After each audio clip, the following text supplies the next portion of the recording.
Yes, sir. Yes, sir. What it do, gang? We live. We back. Welcome back to the Golden Goose DFS show. I am your host, Chandler Blakely, aka Goose. Y'all know why I'm here, man. Bringing you another edition of the starting five for DraftKings and FanDuel. All right. Listen, sorry about the video yesterday. No video yesterday, man. We was having some technical issues, man. My mic wasn't working. We couldn't get the volume right, so that's the only reason I didn't have a video for y'all yesterday. But I'm back today, huh? Did you miss me? You know what I'm saying? Hit that like button. Show me that you miss me. Show a little love, and you can get a little love in return. All right. If you're new to the channel, man, hit that subscribe button. Turn notification bells on so you can be here rocking with us. If you need help with your single entry, you're trying to jump into the 20 max game, you never 20 max entry before, that sort of thing, come on over to the Patreon, man. We'll walk you through it, how to do it, set it up, all that, help you with your player pool, all that above. Hit the Patreon link below. All right, let's get to it, man. Yesterday, rough day for me. First one in a while. Rough day. Even though I didn't get a video out, I tweeted out a couple of plays. They were money. On DraftKings, I tweeted out Ivy and Herder, I believe, and then on FanDuel it was Lillard and Ivy. So all those plays smashed yesterday. That's about all I got right yesterday. I can't fake, man. It was a rough day.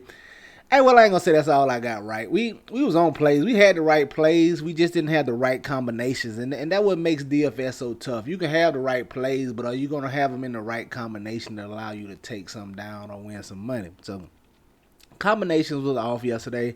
Lineup building was a little off yesterday. We'll get that corrected today. But let's look over the line yesterday. Best lineup on DK, $1.20 max. Only put up 301. You can see it here, man. You didn't get a starting five, so there's nothing really for me to go through. Typical chalk plays, as you can see, got different with Nwora there and DeAnthony Melton. So there's a couple spots we try to get. Diallo came in at 17% as well, but for the most part, it was pretty chalky in this lineup. Pretty chalky overall yesterday. It was didn't see too many spots to get different outside of going Herder and Ivy, which nobody was really on. I thought it was amazing plays yesterday, especially Herder with Fox being out. I kind of anticipated Fox being out. That's why I put Herder in the plays, and it worked out in my favor. But as you can see, 301, best lineup over here. Let's go look at FanDuel. Better on FanDuel, 334. You know, the 222, you know where I stay at. Not that chalky over here, though. You see, got a little different with Van Vliet. Just rolled the dice on the Raptors player. I knew nobody was really going to this game outside of Joker.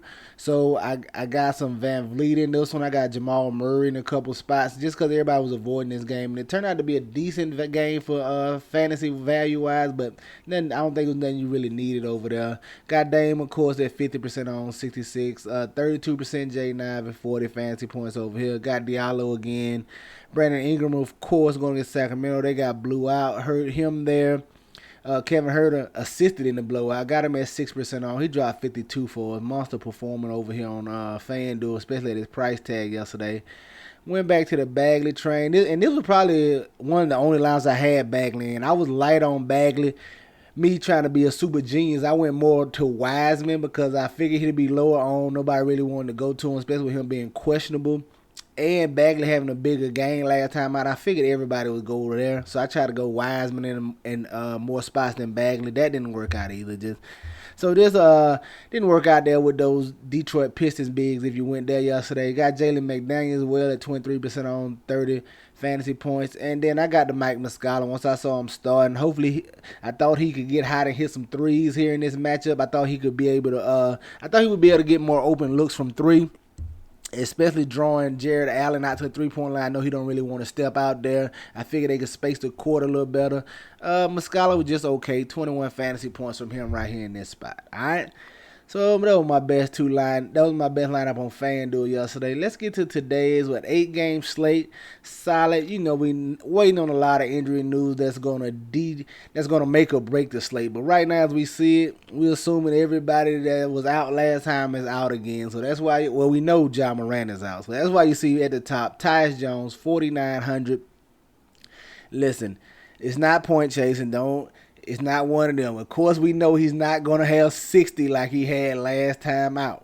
But the beauty of it and the beauty of him being his price, he doesn't have to. He can go out here and give you 40 fantasy points and still be just as good as the player as he was last time. Not as great as the player he was last time, but just as good. 40 fantasy points right here, 4,900 is very solid. Very nice matchup going against these Los Angeles Lakers. Just go back to Tyus Jones, man. Don't galaxy brain it, all right? Same thing with Emmanuel Quickly. If Brunson is out, just put Emmanuel Quickly in 5K. Don't worry about it. He just come. I know he's not gonna have a 70-pointer again, but the same thing as Tyus Jones. He doesn't need to give you 70. If he dropped 40 right here at 5K, that's still a number you can use at this price tag. So if you get Brunson, and we know Ja, if you get Brunson out again, you can just go right back to Quickly. Great matchup against the Charlotte Hornets, up-paced matchup. He should be able to get his shot off against them as well too. So just go back to those two guys and try to get different in other spots. Which brings me to my small forward. That's why we're looking at Chris Middleton here, 6,400. Expected to be back in the lineup. Now, we saw him play 27 minutes last time out. I think that ekes up to about 30 this game, hopefully a little more. Playoffs are right around the corner. I know they want to ramp him up to at least about 35 minutes before the playoffs start. So I'm anticipating him saying at least 30 minutes in this matchup, and it could be a spot without Jrue Holiday. So more usage for him, a few more shot opportunities as well. Giannis is probable. He should be good to go. But if we get Holiday out here, it should be just the Middleton and Giannis show. And I like him, especially if they're going to eke him back up to 30 minutes. We jumping the gun here a little bit, trying to get ahead of everybody, but like him at this price tag, 6,400. We'll see if we can get that 30 minutes tonight. You know how we do it, man. You know the motto. Power forward, I don't mind going back to Denny Avdija, provided Kyle Kuzma is out. All right, he's still in play. If Kuzma plays, but he won't be like a core for me. If Kuzma is out, Denny Avdija should be a solid core play here at 4,600. You know the minutes are going to be there. He saw 33 minutes last time out. He's a stat filler. He's another guy that comes in there and fill up the sheet. He's going to give you some points, assists, rebounds, maybe a steal. He might get lucky and fall into a block. He's just going to give you everything, and he's hustles. He's highly involved throughout the game, and that's what you want from your value play. So I like Denny Avdija here at 4,600, especially in this great matchup against the Detroit Pistons. And at the center spot, I want to look at Nick Claxton, 6,500. The minutes are there. He didn't get but 27 last time because of a blowout. But in a closer game, he could see 35 minutes. And it's just I think in this spot right here, Claxton kind of out athletes, April Sengun. I had an old football coach. That's his favorite saying. Don't let him out athlete you. I think Nick Claxton can out athlete Afro Sengun here. He's more quicker. He should, beat him to the punch here. It should be an up and down game facing the Rockets here. I like Nick Claxton here, 6,500. He should be in line for a big double here against this Rockets team. All right, there you have it. Just starting five for DraftKings: Tyus Jones, Emmanuel Quickly, Chris Middleton, Denny Avdija, and Nick Claxton. Let's go look at FanDuel and see what we're feeling over there. All right, quick question for FanDuel, man. Why y'all don't like fun? Huh? What y'all got against fun? Nobody's playing 7,500 for Tyus Jones and Emmanuel Quickly. Come on, man. I get the price bump, but that's ridiculous. Put them in the sixes or something. Ain't nobody paying 7,500 for Tyus Jones and Quickly. So give me Alec Burks at 5K, man, at the top. I don't mind going back there, provided all those Detroit Piston guys are out again. Saw him have a solid outing last time out. The minutes are there. The matchup is nice. No real defense to worry about over there for the Washington Wizards. Just go back to Alec Burks here at 5K. Going against these Wizards. At the shooting guard, stand with my man, the thumbnail, Chris Middleton, man, 6,400. Like I said, I think this is finally his 30-minute game, especially going against Orlando Magic. Not a tough team that he got to overexert himself. He can get in a nice little rhythm and easily go out here and drop buckets on this Magic defense. At the small forward, going to my man, Ant Edwards, 8,900. I like the price over here. Going against Philly.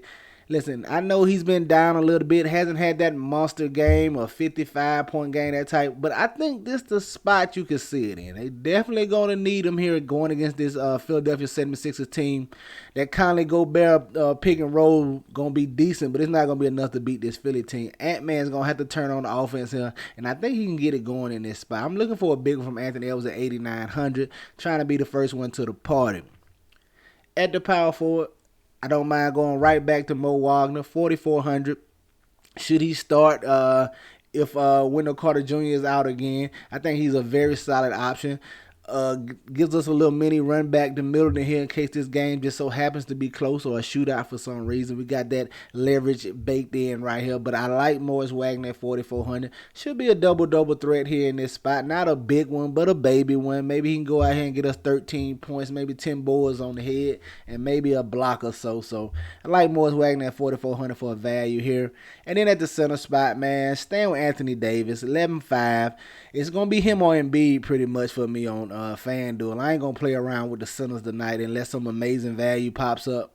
But Anthony Davis, the Lakers are just in playoff mode. He's going to be full go every game. This is a big game right here. If they win this game, I think they move into the 10th seed. So they move into the playoff with this win right here. And it's a very winnable game with no Ja over here as well. So I don't mind getting Anthony Davis, all right? There you have it, just starting 5 for FanDuel. Anthony Davis, Mo Wagner, Anthony Edwards, Chris Middleton, and Alec Burks. Man, get you some exposure to these guys. Get them in your player pools. You know they're going to be in mine, all right? That's going to do it for us here today. Y'all know the motto. Chances make champions. Y'all green up, man. I'm going to catch y'all next time, all right? Let's get it.